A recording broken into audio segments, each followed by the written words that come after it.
Welcome into DC On Screen episode, or The Flash episode 318, Abra Kadabra. I have lost track of the episode numbers. We'll count of our later. show. I don't know. And I'll just, whatever. 350 something. To recap, Abra Kadabra comes to town and starts stealing parts for what turns out to be a time machine. Gypsy comes after him with revenge on the brain. He's captured, but Joe lets him out, hoping he'll tell him about the real identity of Avatar. Barry catches him again, and this time turns him over to Gypsy to be executed on Earth 19. Abra refuses to yield Savitar's real name, but it gives Barry an idea about running to the future to do some research. Meanwhile, the health of an injured Caitlin takes a very sad turn. She dies, and Killer Frost emerges to take her place. That was a hell of a scene there. That was messed up. And, I have to give it to Carlos Valdez, and Tom Cavanaugh, of course. They were beautiful. Don't she was dying. Don't leave out Felton. I thought he did a great job too. What did he do? He was there. Yeah, he was there, wasn't he? Yeah. Dude, I kept looking at HR and Cisco, the way they were reacting. Yeah. I forgot Felton was even there. I'm sorry, Tom Felton. Well, you do a really good job on the show for the most part. Well, to round it out, I specifically noticed his fine performance, so we've got it covered.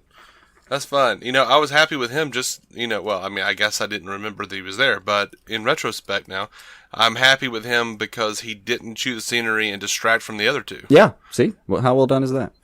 We're really well done scene. It's a favorite of mine. On a death scene. Felton. Yeah. In the background. I always love it when they're doing a death scene when they pull the audio. It's a trick that's often used, but I always kind of like it. You just hear the whine of the machine and everybody's you hear the like screams in the nose and all that, but they're all muffled. It's just always dig that. Definitely got that here. But yeah, man, real sad scene. But man, Killer Frost looked cool when she came out. She did. Exploding into the ether. That was cool. I hope Danielle Pennebaker remembers how to act this time. Yeah, she did better the second time. Yeah, the first time it was rough. Those were choppy waters, man. But and I say that with all the love in my heart. I really do like Danielle Pennebaker a lot. Yeah, and she does great as Caitlin. But I laughed my ass off when she said, like, can you please stitch me up because I need to pass out? Yeah, that was good. That was great. I mean, that was a good line in a somewhat fairly unbelievable situation. Yeah. I mean, anytime I see that, I keep thinking, like, I watched House perform surgery on his leg in a bathtub. Sorry. Sorry. I like the little foreshadowing, though, at the beginning of the episode with Cisco's cold pun. Mm-hmm. And of course, I always squee when I hear Stag and Cord and Mercury Labs. Yeah.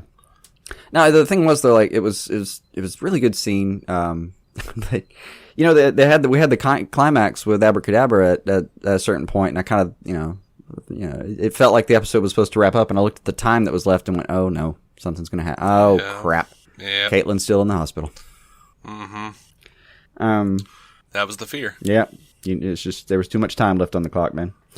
But speaking of Kadabra, the first time I saw him, I was like, "Oh, I'm gonna hate this guy." He got better over the course of the episode. I felt like, but the first scene, I was like, "Oh, this is gonna be terrible." Yeah, this is gonna be bad. I don't know. It's like the DC TV people, Warner Brothers. They just keep using this guy and been like, we need someone foppish." Mm-hmm. And extravagant. Yeah, it was. He was weird. He was just weird.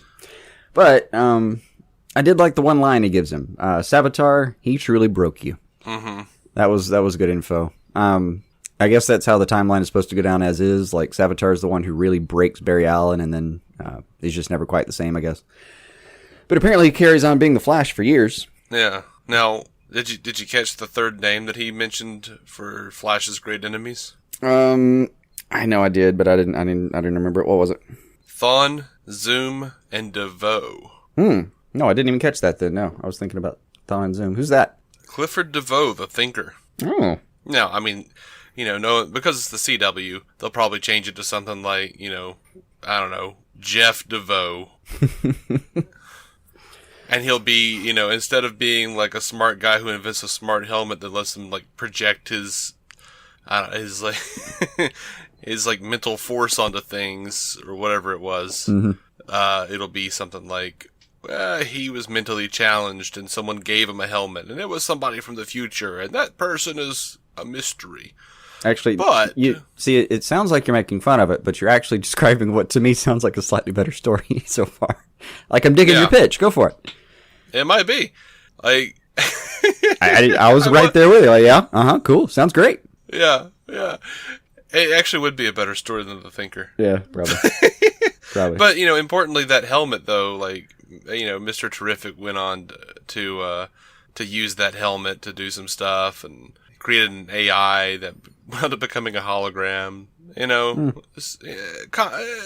Expectantly convoluted as the comic books tend to be. Yep. But the Thinker took on, two different versions of the Flash. So yeah, that's not nothing. 2 or 3 versions. That was the other. As far as I remember. Sorry, you just reminded me of this somehow. But that was the other piece of information that we got out of Abra is like Barry does defeat Savitar. It's just like the death of Iris is what pisses him off, I guess. Mm-hmm. So what? See, it's not for nothing. I think he has to be. I think Barry has to be Savitar at this point. I don't know. I'm still not ready to really take a guess. I think it's going to be one of those where He keeps saying he's his first speedster though, so I don't know, man. I really don't. Was it a little suspicious when like HR was on like a 2-day romp suddenly? I don't know exactly what that ties into somehow, but he comes back and they're like, "Oh, where have you been for 2 days?" I'm like, That was weird. All right, there, HR. What were you doing? Yeah, I don't know. That made me wonder. I haven't really suspected HR. There have been some fantastic theories going around that HR is really Savitar. Really well thought out, like just pages and pages of documentation for it. Not like it would even be a bad turn. It's just I haven't bought into anything yet. But that was the first time where I felt like they were making me intentionally suspicious of HR. Mm-hmm. The first time the show was going out of its way to suggest that something might be awry. But do you feel bad for Cisco again? Because I did. Another girl broken his heart. Yeah. Poor guy. I mean, it's just always a thing with him. Always something happening to Cisco. Poor Cisco. I do feel bad for the kid. Anyway. I don't know how much you got, really. I noticed that Caitlin's lipstick, kind of went way over her lips and into that little place at the middle of your lip, your upper lip, at the center of your nose there. They did like this one close-up scene, and it was gone like the next time we saw her. But yeah, that lipstick just went way up over her lip. Great catch there. I don't know. That bothered me. I feel like that sometimes. I feel like that sometimes when every now and then Arrow does something where we both have the same note about what was Thea wearing? What is that made? Is that a shirt made of paper clips? What the hell?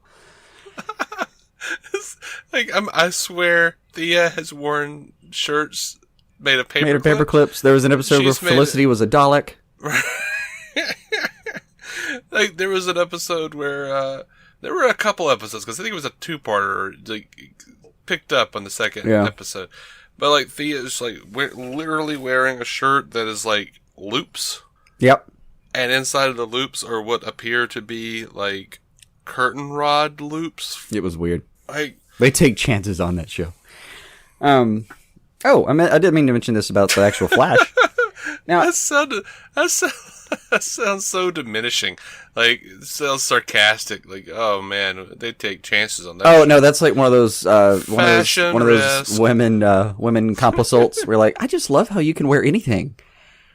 Yeah. Or how you'll just wear anything. That kind of thing. Yeah. Yeah. Anyway, so about this actual show, I meant to mention the nanotech being built into Abra Kadabra. That's cool. And the actual effects he was using to get in and out of the situations were actually, I don't like the guy playing him very much. It's just, he's never impressed me too much. But the character they put on the show was pretty cool. Mm-hmm. Great. Just great set of abilities. A lot of fun to watch him get in and out of things. Yeah.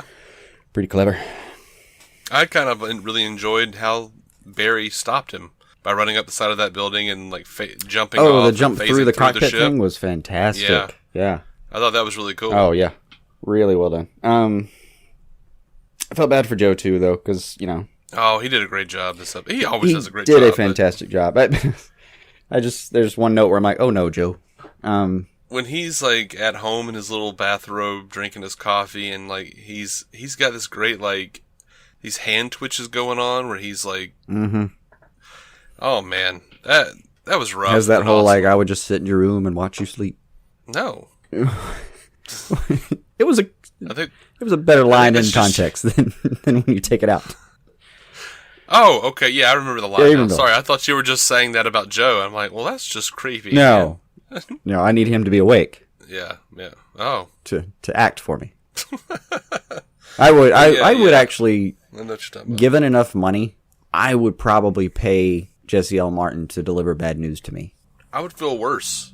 Well, the thing is, like, you would feel so bad for him when he's telling you that, like, it would take some of the weight off me. I'd feel like bad for him for delivering the news. Right. Because practically, I would feel bad because I've paid him now to come deliver bad news to me, which seems like a shitty job that I've just given him.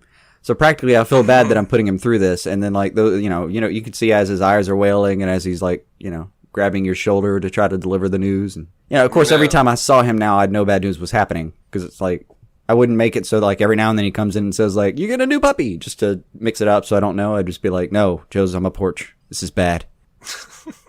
I just think I think it would work out better for me overall. Yeah, but then it becomes a Pavlovian experience where every time you think of Joe or see Joe, you think something bad's going to happen. Yeah, and that's what I'm saying. I wouldn't try to program it so that I didn't. I would just know when I opened the door that I should go ahead and start crying. But how freaked out would he be though if like if he did that, and every time he did it, I was like take a moment to cry for myself, and then I look at him crying. It's okay, Joe. He's just shaking his head like, my name's fucking Jesse. Weird. Whatever. You're paying me.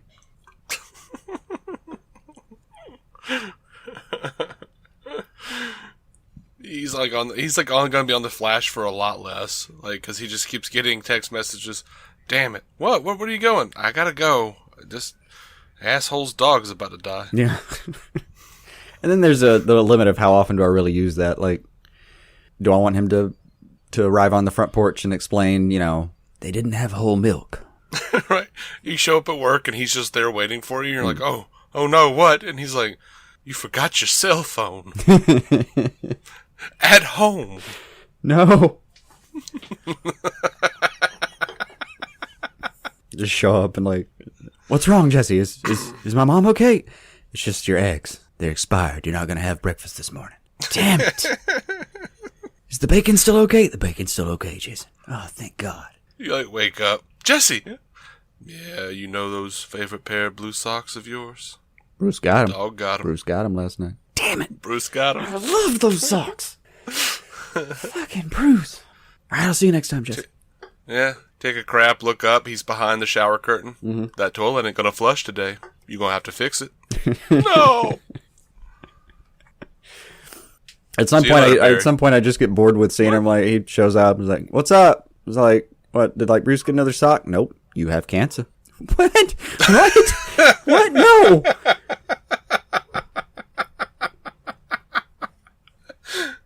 How long do I have? A few months. Damn it. Give me a hug, Joe. My name's Jesse.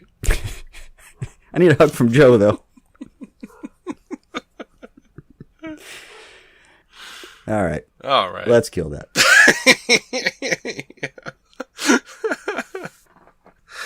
Oh, man. Let's take that bit out back and put two in the back of it.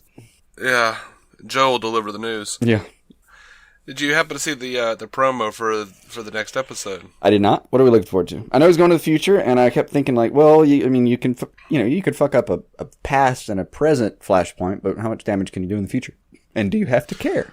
I don't know, but I'll tell you this: the future Flash outfit is pretty awesome. Oh, good.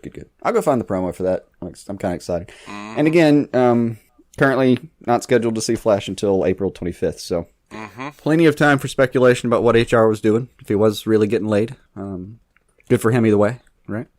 I mean, I guess so. If he was out doing something more dubious, then simple lovemaking. It makes me feel like he had to be, even if he was just doing that, because that poor girl thinks he looks like another guy. Yeah. Yeah. Anyway. We'll leave it there. That just kind of makes me feel really weird about HR. Yeah. I just feel like there's moral issues somewhere in there, but I don't really care to explore them. Something doesn't sound consensual anymore. It feels off, doesn't it? Yeah. I just can't imagine. What does that amount to? They're like, Your Honor, his face looks different.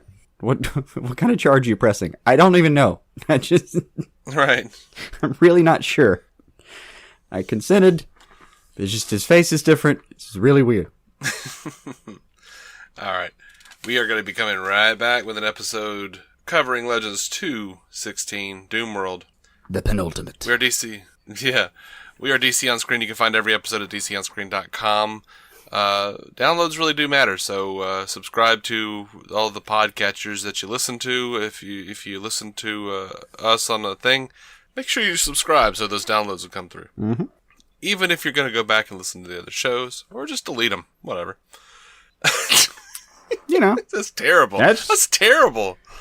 That's awful. Yeah. I feel terrible about that. No, if you're going to delete them, if you're not going to listen to them, don't download them. Or just do anyway. Stick with the previous advice. I want integrity, Jason. Nah. Anyway, we're going to be coming right back, and proud members of the Giant Size Team Up Network. So until we do come back, and that address is GiantSizedTeamUp.com, just to keep with the strange order that I'm saying this stuff in. Mm-hmm. Keep some DC on your screen.